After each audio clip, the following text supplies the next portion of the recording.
নমস্কার, Bengali film reviews চ্যানেলের তরফ থেকে আপনাদের সকলকে সুস্বাগতম। আপনাদের সঙ্গে আমি তন্ময়। আজকে রিভিউ শিবপুর। শিবপুর ছবিটি পরিচালনা করেছেন অরিন্দম ভট্টাচার্য।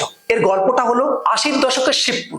সেখানে দুটি গ্যাংয়ের মধ্যে কন্টিনিউ একটা টাসেল লেগে থাকে।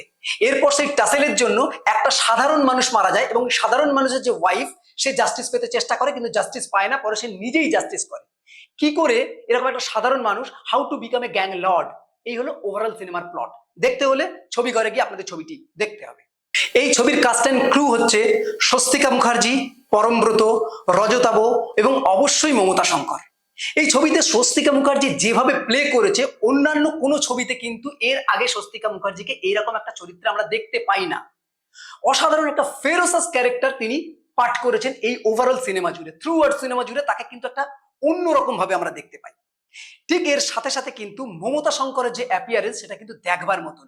পুরো সিনেমা জুড়ে খুব অল্প স্ক্রিন টাইমিং তার, কিন্তু যে অসাধারণ অভিনয়টা করে বেরিয়ে যায় সেটা কিন্তু জাস্ট ভাববার মতন। এর পাশে পাশে অবশ্যই পরমব্রত, রজতাভ, ফরাজ প্রত্যেকেই ভালো পাঠ করে, কিন্তু এরা দুজন আলাদাভাবে উঠে আসে। সুতরাং দেখতে গেলে স্বস্তিকা মুখার্জি এবং মমতা শঙ্কর এই পুরো ছবির আইকনিক ক্যারেক্টার। এছাড়া আমাদের কিন্তু আলাদা করে ডিওপির কথা বলতেই হবে। এখানে প্রসেনজিৎ চৌধুরী যেভাবে পুরো সিনেমাটাকে 80-র দশকের একটা ফ্লেভার দিয়েছে, সেটা কিন্তু অসাধারণ। তার জন্য তাকে একটা কর্নিশ অবশ্যই করতে হবে। এবার যদি এই ছবির কিছু পজিটিভ পয়েন্টের কথা বলি, তাহলে প্রথমেই বলতে হবে এই ছবিতে ডিরেক্টর যেভাবে ভায়োলেন্সকে তুলে ধরেছে এবং পলিটিক্যাল পার্টিকে ডিরেক্ট নাম ধরে ব্যবহার করেছে, সেখানে প্রোডাকশন হাউস এবং ডিরেক্টরের যে বুকের পাটা আছে এটা বলতে হবে।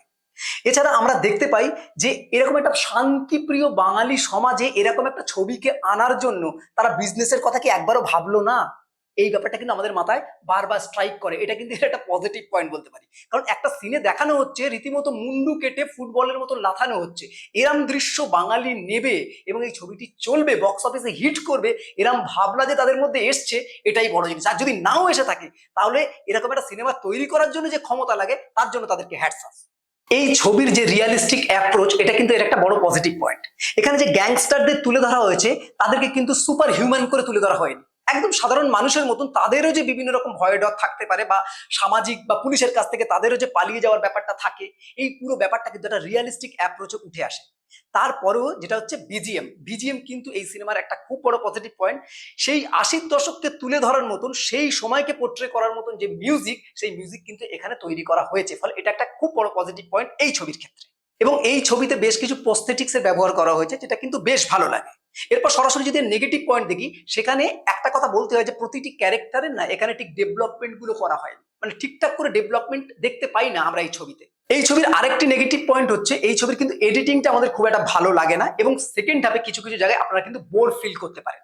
এছাড়া বাকি ছবিটা দেখতে পারেন, মানে এই জাতীয় ছবি যেহেতু বাংলায় হয় না, সেহেতু এই জাতীয় ছবিকে ইন্সপায়ার করার জন্য আপনারা দেখতে পারেন। বাকি এই ছবির সমস্ত কিছু ভালো। এই হলো ওভারঅল রিভিউ।